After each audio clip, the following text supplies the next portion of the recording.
Bonjour à tous, c'est Edgeone. Aujourd'hui, comme le titre l'indique, on se retrouve pour l'unboxing et un petit test justement de la fameuse PS5. Voilà, la fameuse console qui est très compliquée à trouver. Donc on se retrouvera après l'unboxing justement pour voir ensemble vraiment les nouveautés de cette PS5 comparé à la PS4 et si elle vaut vraiment le coup d'être achetée pour les possesseurs de PS4. Et donc on commence. Et donc, et donc on commence. Et donc on va commencer sans plus tarder et je vous. Donc voilà, on se retrouve avec l'unboxing de la PlayStation 5. Donc on va rentrer directement dans le vif du sujet avec la face avant.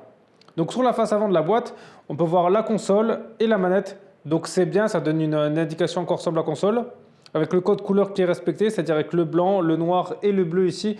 Voilà, c'est vrai que c'est la petite touche de bleu en fait que Sony a fait l'effort parce qu'on voit qu'on le retrouve légèrement ici et ici sur la manette. Donc ça montre que Sony a le goût du détail.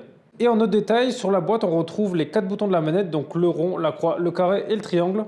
Après, il y a ici une autre information, donc c'est l'âge des joueurs. Donc ici, c'est 7 ans, ça va être en Europe, et 6 ans, ça va être aux États-Unis.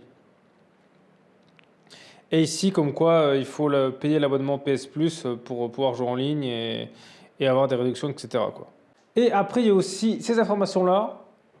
Donc avec la 8K, la 4K 120, donc 4K 120 c'est pour 4K 120 fps et l'HDR. Et pour profiter des contenus, en tout petit, c'est marqué qu'il faut un écran qui soit 8K, soit 4K 120 Hz et HDR.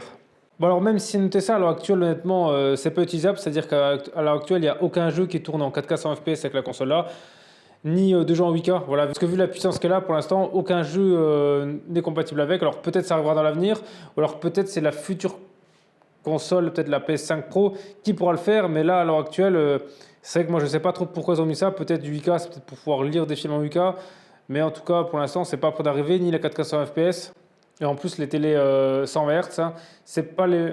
et en plus les télés 120 Hz, donc maintenant c'est à peu près tout ce qu'il y avait sur la face avant, donc on va passer à la face arrière. Donc à la face arrière, on retrouve une photo de la console allongée et de la manette. Alors, moi personnellement, j'ai toujours mis les consoles allongées. Voilà, après, ça, chacun fait comme il veut en fonction de comment s'organiser chez lui. Après, justement, tiens, dites-vous dans les commentaires si vous êtes plus team console debout ou console allongée. Ici, on retrouve le slogan de la marque avec jouer comme jamais auparavant. Donc voilà, qui est écrit en plusieurs langues. Donc là, j'ai pas compris pourquoi le mettre en gros en anglais et une deuxième fois en anglais. Bon, bah, pourquoi pas. Et après là, il y a des petites informations. Bon, elles sont traduites dans 5 langues différentes. Donc là, ici le français. Donc en gros, ils mettent ultra haute vitesse grâce au SSD, au CPU intégré. Là, ils parlent du son en 3D et que les gâchettes, elles ont un retour atypique. Voilà, ils parlent de la manette. Et ici que les jeux, justement, sont d'une meilleure qualité que ceux de la PS4. Et aussi l'autre information, c'est ici la mémoire. Donc on voit bien que c'est 825 Go. Donc au moins ils sont honnêtes parce que c'est vrai que des fois on achète par exemple des disques durs 1 Tera ou même des fois certains produits sont vendus 1 Tera, mais on se rend compte qu'en vrai c'est pas 1000 Go et que c'est souvent aux alentours des 800 900 Go. Là au moins ils sont honnêtes.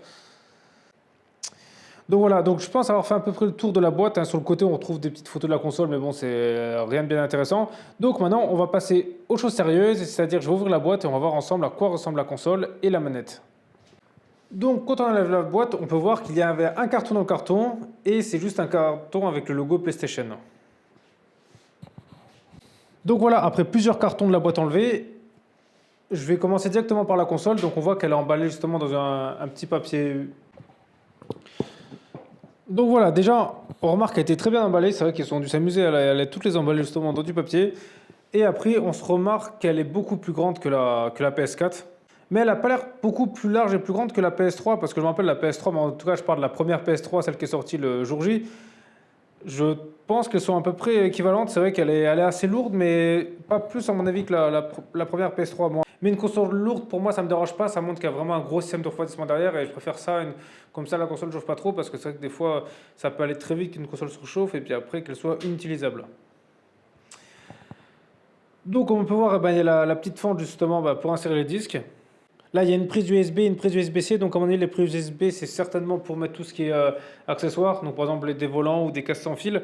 Donc, ça, par contre, ça montre qu'il n'y a qu'une seule prise. Ça voudra dire que si par exemple, vous avez plusieurs accessoires, ça risque d'être un peu compliqué. Genre, par exemple, mettre un casque et un volant en même temps. Il faudra certainement utiliser soit le casque en Bluetooth ou sur un autre périphérique. Justement, si vous faites du live pour enregistrer. C'est vrai qu'ils auraient pu mettre un deuxième, en tout cas ça n'aurait pas été de refus. Peut-être qu'on peut acheter un hub qui permettrait de les démultiplier, ça à voir. Mais bon, il y a quand même une prise USB-C, donc ça peut peut-être servir à peut-être certains accessoires qu'on peut brancher à une USB-C, donc c'est pas plus mal. Peut-être qu'on peut même recharger la manette sur la console, je pense avec cette prise, que ça peut aller assez vite. Donc je vais la tourner pour voir un peu ce qui se cache derrière. Donc derrière, alors ça doit être certainement le câble pour l'alimentation. Là, le câble HDMI, ça c'est le câble Internet. Alors ici, il y a 2 prises USB, alors c'est pas mal, mais je sais pas trop à quoi l'en servir. Peut-être pour justement celle qui manque à l'avant, comme j'ai dit, donc peut-être pour mettre des accessoires. C'est vrai que pourquoi pas mettre... parce que c'est vrai qu'ils soient branchés devant ou derrière, au final ça change rien pour la compatibilité. Ou alors peut-être pour brancher d'autres accessoires, voilà, c'est comme bien qu'ils en ont mis 2. Alors ça aurait été peut-être mieux de les mettre à l'avant, mais c'est peut-être pour une histoire de design, ou je sais pas qu'ils ont mis à l'arrière, peut-être c'était plus simple pour eux. Ce qui est bien aussi, c'est qu'on voit qu'il y a un tout petit peu de bleu, donc ça montre qu'il reste dans leur code couleur vraiment le léger bleu, voilà, le léger bleu de PlayStation qui est vraiment en retrait, mais voilà, c'est la petite touche justement qui montre qu'ils ont fait les choses bien. Donc voilà, et sur la face avant, il y a 2 choses que je ne vous ai pas montrées. En fait, c'est vrai que si on ne fait pas attention, on ne les voit pas trop bien. C'est ici, vous avez le bouton pour allumer et le bouton pour justement retirer le disque. Et c'est vrai qu'ils sont vraiment très discrets et qu'il faut vraiment faire attention parce qu'on ne les voit pas au premier coup d'œil. Bah, un peu comme sur la PS4 aussi, hein, le bouton on et off, il était, en tout cas sur la Slim, il était vraiment tout petit, il fallait vraiment bien regarder. Donc en soi, moi je trouve que le design il est vraiment top, ça fait futuriste et ça c'est pas mal parce que c'est vrai que je trouve que souvent les autres consoles ils étaient un peu trop sobres. Et là, ça fait vraiment un objet design et c'est pas mal. Alors certes, il y en a qui vont peut-être pas aimer parce qu'ils préfèrent toutes les choses sobres en fonction de leur intérieur, mais moi je trouve que ça fait vraiment classe. Voilà, après c'est chacun ses goûts, mais moi j'ai vraiment bien aimé ce design de cette console parce que ça fait vraiment objet futuriste. Et par exemple la PS4, moi je la trouvais vraiment trop simple. Et celle-là, je trouve qu'ils ont vraiment fait un super effort sur le design. Donc voilà, bon après les goûts et les couleurs, ça se discute pas, mais moi je trouve ça réussi. Donc voilà, je pense que c'est à peu près tout pour la console. Après, il reste encore une autre boîte, donc justement, je vais vous montrer qu'est-ce qu'il y avait dedans, parce que c'est vrai que heureusement qu'ils n'ont pas donné que ça, parce que là, par exemple, il n'y aura même pas le câble pour la démarrer. Donc voilà, ça c'est la deuxième petite boîte qu'il y avait. Alors elle était au-dessus de la console, voilà, c'est la première boîte que vous allez enlever. Donc à mon avis, il y a certainement la manette. Ouais, donc là, voilà la manette, donc je vais la sortir là. Ça, c'est le câble d'alimentation. Alors c'est pour un chargeur, ça m'étonne que c'est un tout petit transfo, parce qu'il n'y a même pas de transformateur, et ça, c'est un peu bizarre qu'ils n'ont pas mis justement un vrai transfo, au moins ça peut limiter les problèmes. Et ça, c'est un simple câble, donc j'espère qu'il est solide. Bon, normalement, il est aux normes européennes, mais ça m'étonne un peu justement qu'ils n'ont pas mis un gros transfo justement pour ça. Alors ici, bon, c'est tous les manuels. Bon, je sais pas si je les lis. Ouais, si je les lirai, à mon avis, s'il y a peut-être des nouveautés que je connais pas, parce qu'à mon avis, il doit y avoir des petits trucs sur cette console. Ici, qu'est-ce qu'on a d'autre? Ah ouais, ça c'est le fameux cache pour la mettre. Bon, ça après c'est... Donc voilà, ça c'est son socle, hein. Voilà, je vais regarder comment il se met. Bon, à mon avis, moi j'étais pas trop chaud pour le mettre, mais vu que sur la boîte ils le mettent, à mon avis ça va certainement aider à qu'elle chauffe pas trop. Donc je vais quand même le mettre. Voilà, c'est du plastique, mais bon, peut-être ça peut aider à la surélever pour limiter la chauffe. Et ce qui est bien, c'est qu'ils ont fourni un câble HDMI. Bon, alors il a l'air court, mais c'est sympa. Tu sais qu'il a un design assez original avec les bouts carrés là. Ok. Ouais, bah, c'est vrai qu'il a l'air court, hein. Je pense qu'il doit même pas faire 1 mètre. Donc ça, pour moi, c'est un petit inconvénient. C'est-à-dire, bon, ça c'est sûr, ça se rachète à des plus grands, mais il faut vraiment avoir le meuble et la console tout près. Parce que des fois, on va dire, si vous avez je sais pas, vous avez une barre de son ou quelque chose, ou la box internet, et puis vous l'avez disposée d'une certaine façon, c'est pas dit que le câble il soit assez long en fonction justement de votre télé. Donc ça, je suis pas sûr que le câble là va convenir à tout le monde, mais bon, c'est quand même sympa qu'il l'offre, hein, parce qu'il n'y a pas tout le monde qui le fait, et moi je trouve que c'est quand même un petit plus. Et maintenant, on va voir la dernière chose, donc c'est la manette, hein. Donc voilà, la manette, alors c'est vrai qu'elle change énormément, je trouve, de la PS4 et la PS3, et même de la PS2. C'est vrai que là, Sony sont vraiment partis dans un autre univers, et ça vraiment, ça montre qu'on change de génération, parce qu'on prend par exemple les manettes même de la PS1 jusqu'à la PS4, on est d'accord qu'on retrouve exactement à peu près le même design, hein. Donc c'était avec les bourrons, ici avec le cercle, et voilà, c'est des manettes un peu plus arrondies, un peu plus en forme de cylindre. Là, c'est une manette qui ressemble un peu plus à celle de la Xbox. Donc c'est pas plus mal. Après, c'est vrai que je trouve que moi, je la tiens bien en main. Je pense que pour mes mains, elle est vraiment la bonne taille. Après, pour ceux qui ont des petites mains, je sais pas si ça va être simple parce que, voilà, il faudra. Est-ce qu'avec les 2 mains, vous arriverez à bien la prendre? Ça, À voir, parce que c'est vrai que moi je trouve qu'elle est vraiment bien pour mes mains, mais je sais pas si elle va convenir à tout le monde. Aussi, la nouvelle chose qui change, c'est que si le bouton PS, eh ben, cette fois-ci, c'est plus un cercle, c'est vraiment le logo PlayStation. Donc voilà, donc il reste les deux boutons. Alors, bon, je ne l'ai pas du tout encore allumé, donc je ne sais pas si ça correspond encore à la même chose. Donc ça, c'était pour justement enregistrer les jeux. Et ça, c'était le bouton option. Là, c'est vrai qu'il n'y a plus rien du tout. Il y a 3 traits verticales là et 3 horizontales là, donc je ne sais pas à quoi ça correspond, on verra en jeu.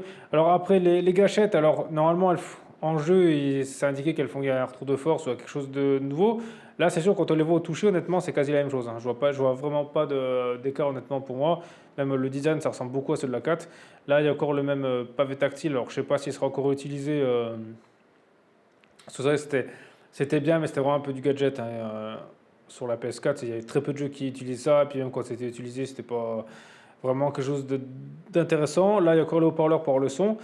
Alors ici, il y a toujours la prise pour mettre le casque. Alors honnêtement, moi je ne l'ai jamais mis, hein. Je pense qu'il vaut mieux mettre un casque à part parce que je ne suis pas sûr que la qualité du son elle va être exceptionnelle. Ah, ici, il y a un nouveau petit bouton. Alors c'est pour couper le micro, ça c'est pas mal. C'est peut-être juste pour entendre et couper le micro, c'est pas mal. Aussi le joystick, alors il y a une petite surface on va dire, qui accroche mieux, donc c'est pas mal aussi, voilà.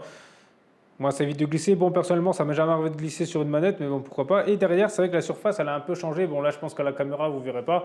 Mais c'est moins lisse que sur la PS4, parce que c'est que c'était tout lisse. Là, c'est un peu plus râpeux. On dirait qu'il y a un peu, peut-être plus de grip. Bon, voilà, c'est des détails. Je ne sais pas si ça va faire la différence, mais pourquoi pas.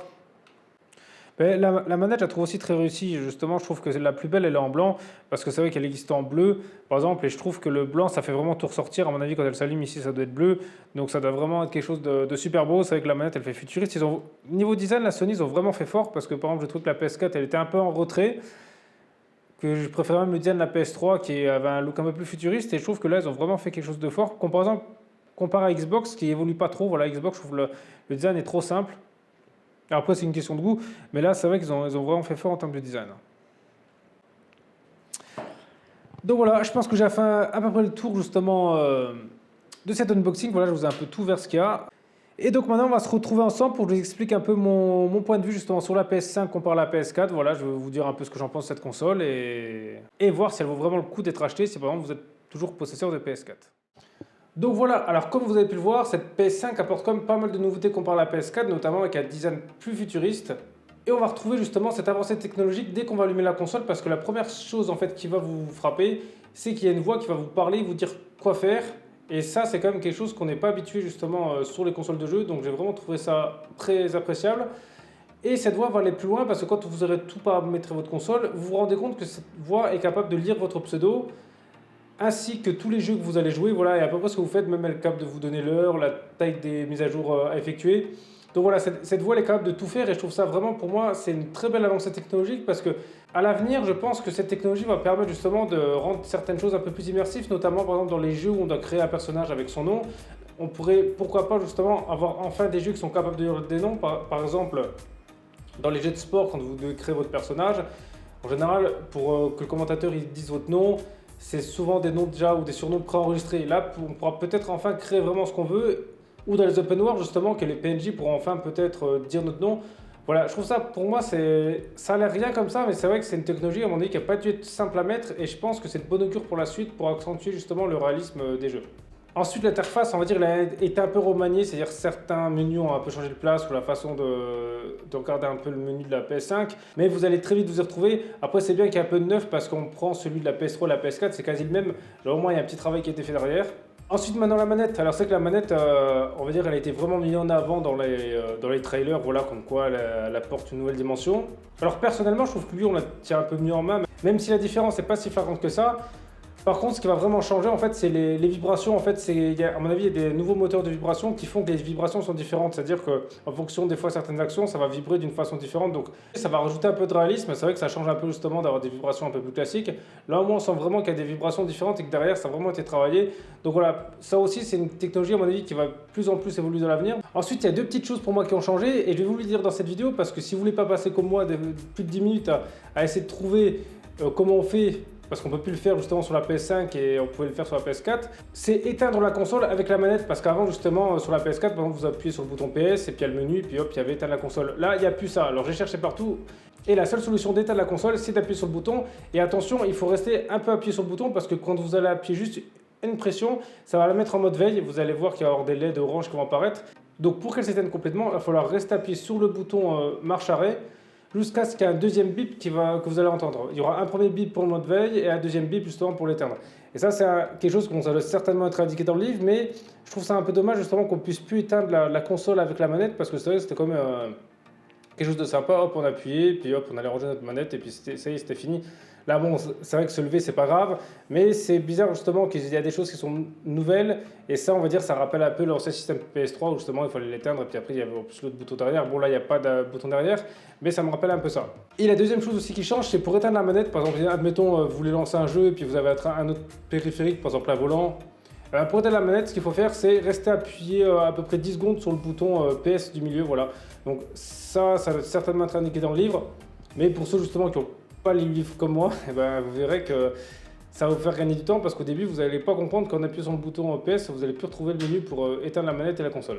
Ensuite, ça se voit que le disque dur quand même apporte une nouvelle dimension, que le SSD ça change un peu, parce que par exemple maintenant pour installer un jeu, on va dire vous mettez à peu près 5-6 minutes, on va dire en fonction de la taille du jeu. Des fois ça va très très vite, alors que c'est vrai avant quand, sur la PS4 quand il fallait installer le jeu, quand c'était un jeu très lourd, ouais, des fois ça pouvait mettre facilement une demi-heure, une heure si on voulait tout complet. Là, c'est vrai qu'en 5-10 minutes, c'est fait. Et ça, c'est vraiment un gain de temps, parce qu'on voit limite la barre de progression qui défile à une vitesse folle comparée à la PS4.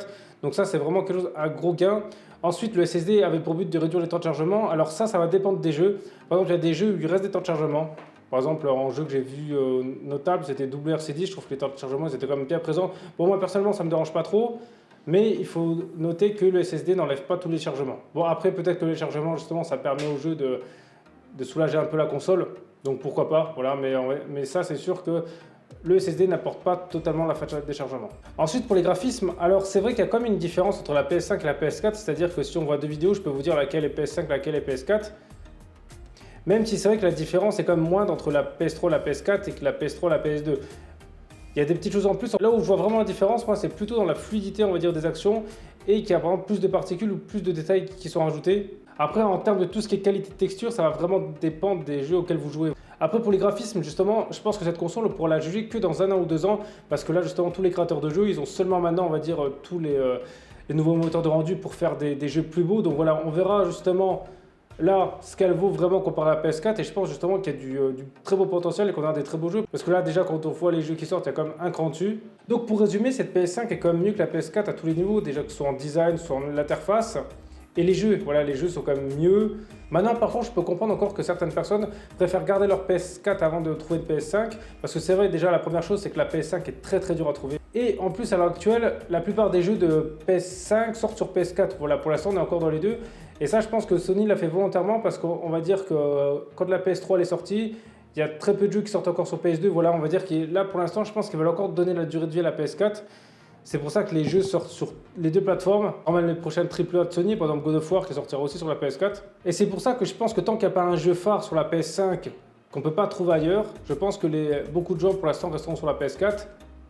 À part vraiment les vrais joueurs invétérés qui aiment vraiment jouer aux jeux vidéo. Mais ceux qui jouent occasionnellement, je pense que pour l'instant, ils ne passeront pas à la PS5. Donc voilà, après justement, si vous avez des questions sur cette console, dites-le moi dans les commentaires. Voilà, je serai ravi de vous répondre. Et sinon, merci à tous d'avoir regardé cette vidéo. C'était AJ1. On se retrouve très vite pour une prochaine vidéo.